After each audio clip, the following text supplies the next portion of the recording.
तो पिछले एपिसोड में हमने देखा कि सुयांग लिंगबाओ ऑप्शन हाउस के एक जासूस को मारकर उसे बीच रोड पर फिकवा देता है।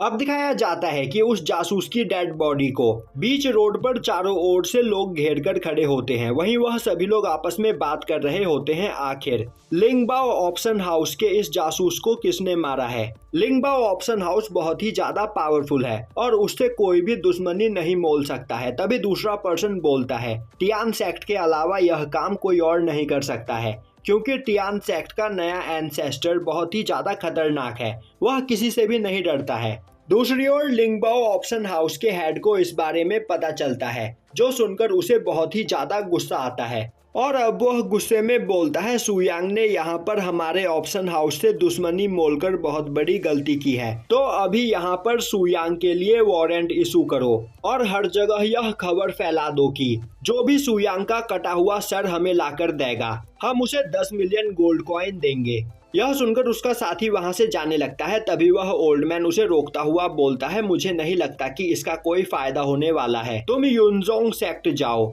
और उनसे मदद मांगो। तभी वह पर्सन बोलता है मास्टर मुझे नहीं लगता कि मोंगजोंग सेक्ट के लोग हमारी इसमें कोई मदद करेंगे, क्योंकि मोंगजेंग सेक्ट बहुत ही ज्यादा पावरफुल सेक्ट है। ओल्ड मैन बोलता है मैं तुमसे जितना बोल रहा हूँ बस उतना ही करो, क्योंकि हम लोग यहाँ पर बिना किसी की मदद के सुयांग का सामना नहीं कर सकते हैं। तो तुम मोंगजेंग सेक्ट में जाकर जाओबाई नाम के पर्सन को ढूंढो और उससे बोलो कि सुयांग ने उसके छोटे भाई को जान से मार दिया है, आगे का काम वह खुद ब खुद कर लेगा। अब दिखाया जाता है कि टियान सेक्ट के सभी डिसाइपल स्वॉर्ड प्रैक्टिस कर रहे होते हैं।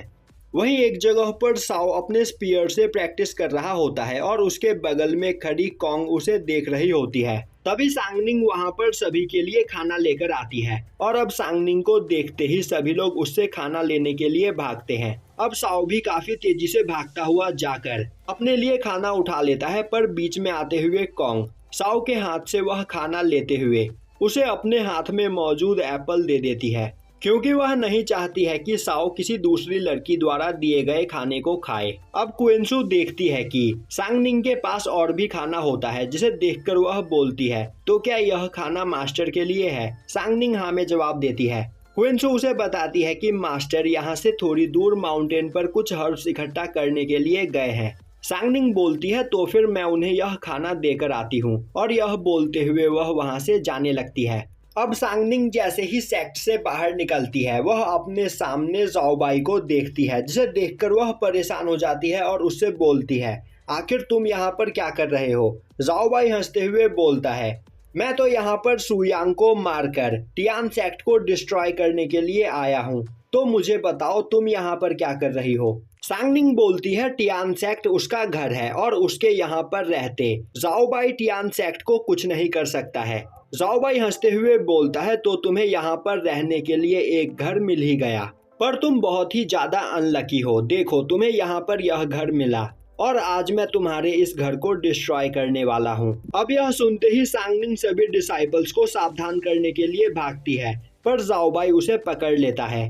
दूसरी ओर सुयांग एक माउंटेन पर काफी सारे हर्ब्स को देखता है और उन्हें देखकर वह बोलने लगता है यह सभी हर्ब्स बहुत ही ज्यादा कीमती है और आज से 10,000 साल पहले यह काफी मुश्किल से मिला करते थे, पर आज के समय में यह इतनी ज्यादा मात्रा में मौजूद है, पर किसी को भी इसकी कीमत के बारे में नहीं पता है। सभी लोग इसे मामूली सा घास समझते हैं। और अब सुयांग उन सभी हर्ब्स को वहां पर रिफाइन करके पिल में बदल देता है। तभी उसे एक ऑरा महसूस होता है, जिसे फील करते हुए वह बोलता है आजकल के लोगों को मरने की बड़ी जल्दी होती है, वह शांति से अपना जीवन जीना नहीं चाहते हैं। दूसरी ओर टियान सेक्ट में सभी लोग अपना खाना खा रहे होते हैं। तभी उनके पास सांगनिंग आकर गिरती है, जिसे देखकर वह सभी परेशान हो जाते हैं।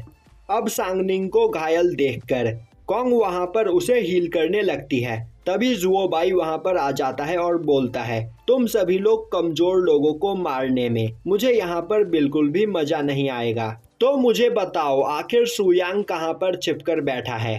अब यह सुनते ही एक डिसाइपल बोलता है तो तुमने यहाँ पर मिस सांगनिंग को हर्ट किया है, हम तुम्हें जिंदा नहीं छोड़ेंगे। और अब सभी डिसाइपल एक साथ जुओबाई पर अटैक कर देते हैं। पर जुओबाई अपने एक ही अटैक में उन सभी को घायल कर देता है। अब यह देखते ही क्विंसू गुस्से में जुओबाई पर अटैक करने के लिए आगे बढ़ती है। तभी जुओबाई क्विंसू के अटैक को ब्लॉक कर लेता है और बोलता है कि तुम अभी बस गोल्डन एलिक्सर रैलम पर हो और यहाँ पर मुझे मारने के सपने देख रही हो। तभी पीछे से साओ अपने स्पीयर से उस पर अटैक करते हुए बोलता है, तुम्हारे लिए यहाँ पर हम ही काफी है, मास्टर को यहाँ पर तुम्हारे लिए आने की कोई जरूरत नहीं। पर जुओबाई उसके अटैक को भी ब्लॉक कर लेता है। अब क्विंसू और साओ दोनों एक साथ मिलकर लगातार जुओबाई पर अटैक करने लगते हैं, पर जुओबाई काफी आसानी से उन दोनों के अटैक्स को डॉज किए चला जा रहा होता है और अब वह क्विंसू पर अटैक करके उसे दूर फेंक देता है, जो देखकर साओ गुस्से में अपने स्पीयर से उस पर अटैक करता है, पर जुओबाई साओ को भी किक करके दूर फेंक देता है। और अब वह हंसते हुए बोलता है, मैंने जितना सोचा था टियान सेक्ट के डिसाइपल उससे भी ज्यादा कमजोर निकले। तो अब मुझे बताओ तुम्हारा एंसेस्टर कहाँ पर छिपकर बैठा है, मैं उसे यहाँ पर जल्द से जल्द मारना चाहता हूँ। तभी उसके पीछे से सुयांग आता हुआ बोलता है, तुम्हें सच में मरने की बहुत जल्दी है। और अब जुओबाई जैसे ही पीछे मुड़कर देखता है, सुयांग क्विंसू को उठाकर उसके आगे आ जाता है। अब सुयांग के ऑरा को महसूस करके जाओबाई सोचने लगता है, आखिर मुझे यहाँ पर डर क्यों लग रहा है। और अब वह बोलता है, मैंने सुना था कि टियान सेक्ट का एंसेस्टर बस क्यूआई रिफाइनिंग रैलम पर है, पर आज मैं इतने कमजोर एंसेस्टर को अपनी आंखों के सामने देख रहा हूँ। तो सुयांग अब दिखावा करना बंद करो, मुझे पता है कि मेरी पावर देखकर तुम्हारी पैंट गीली हो चुकी है। पर सुयांग उसकी बात को इग्नोर करता हुआ क्विंसू को कॉन्ग के पास लाकर रखता है और उसे हील करने के लिए बोलता है। साथ ही साथ वह क्विंसू को खिलाने के लिए उसे एक पिल भी देता है। तभी जुओबाई पीछे से बोलता है, इसका कोई फायदा नहीं, तुम अपने डिसाइपल्स को हील कर लो या फिर उन्हें पिल खिला दो, थोड़ी ही देर में मैं तुम्हें मारकर तुम्हारे पूरे टियान सेक्ट को डिस्ट्रॉय कर दूंगा।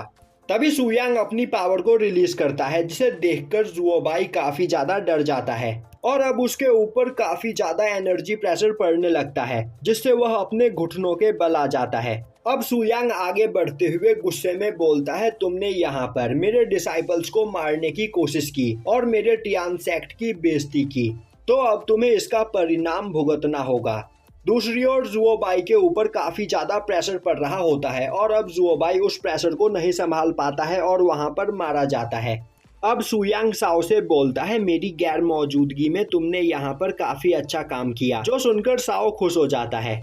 तभी वह देखता है कि सुयांग सेक्ट के बाहर जा रहा होता है और अब वह सुयांग से पूछता है, मास्टर अब आप आगे क्या करने वाले हो। सुयांग बोलता है, मैं उन सभी लोगों को जान से मार दूंगा जो मेरे टियान सेक्ट को डिस्ट्रॉय करना चाहते हैं। और यहीं पर यह एपिसोड खत्म हो जाता है।